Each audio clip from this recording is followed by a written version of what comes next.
Welcome to Comics on the Pyre, where everyone can come and indulge in all things comic related, whether it be movies, TV shows, cartoons, video games, or just comics themselves. If you love comic books, then show it by hitting that subscribe button to help this precious media that we all love thrive and flourish.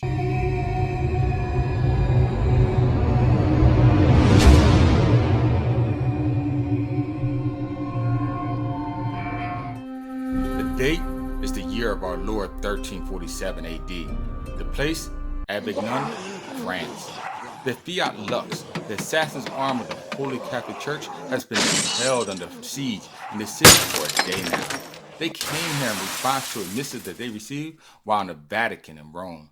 It seems that His Holiness the Pope was abroad and then ambushed. Despite the efforts of his guards, he was overwhelmed and forced to take up refuge in the fortified stronghold of Avignon. The Fiat Lux journey to the city was expectedly flanked by a swarm of eaters, the undead hordes, but none attacked them. Why?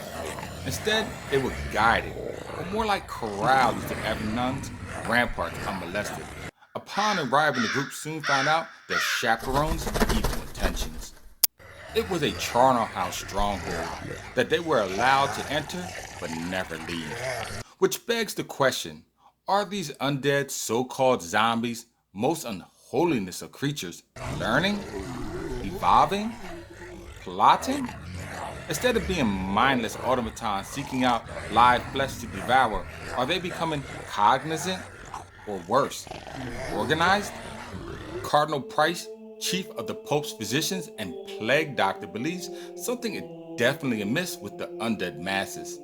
Recent experimentations on their corpse have yielded unexpected findings.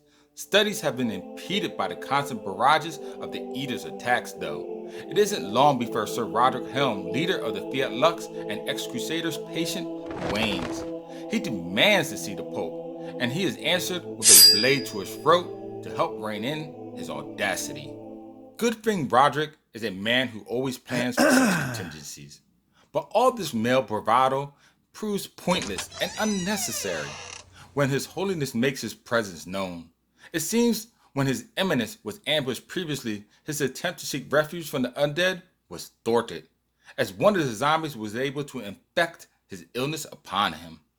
Now it is only a matter of time before his flesh starts to rot, and the disease takes over the body of his newfound host.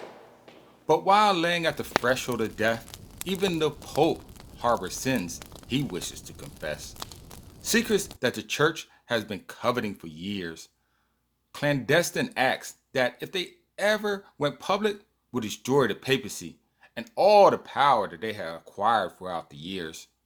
While unloading his conscience, Price verbalizes his expostulation for what His Holiness is about to say, but is summarily silenced like a truant schoolboy. Unspeakable horrors flow into Sir Roderick's ears, horrors of evil, inhumane deeds done in the name of God, and of the propaganda of lies proliferated and used to subjugate the masses, which caused the battle-hardened, tested, grizzled warrior great cognitive dissonance. For in hearing this, he realizes that there is no foe that he can simply vanquish at the end of a sword point. For now, the enemy is within, shaking the very foundation of his core beliefs. Now that he knows the true origin of his lifelong convictions, will he accept the truth or go on living a lie? Will he swallow the blue or the red pill? And will those that know that he is aware of their insidious intents allow him? Welcome, my friends, to another episode of Comics on the Pyre. Today I'll be going over the first volume of Pestilence, a 6-issue story arc published by Aftershock Comics. When I first saw the cover of these issues, I was like, wow, now this looks like a cool story to dig into. But as I thumbed through the pages, I thought the cover wasn't congruent with the artwork inside. The inside art seemed more cartoonish, and therefore I assumed the story would be subpar in exchange for all the gratuitous sex and violence it has within. And the writers will pander to a more debaucherous audience. But once I started reading it, I discovered that the comic had some layers to it, and the story had some potential. It is just a matter of reading Pestilence with the right frame of mind. This is what I mean. I love B-rated horror movies like Army of Darkness and Zombieland.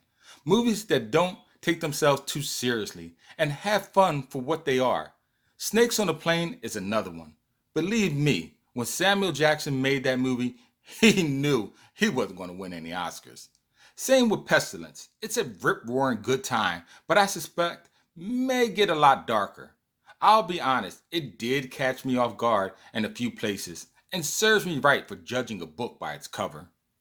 The twist with Black Plague and the machinations involving the Catholic Church brings a fresh take on a historical timepiece which happened during the backdrop of medieval Europe, which is what I would expect to read if one would blend Robert E. Howard's writings with director George A. Romero's movies.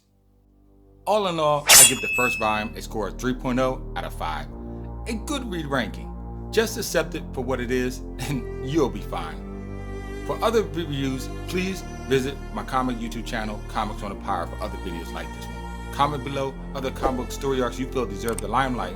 Tap that bell icon before you go. And oh yes, until next time, as always, keep reading, my friends.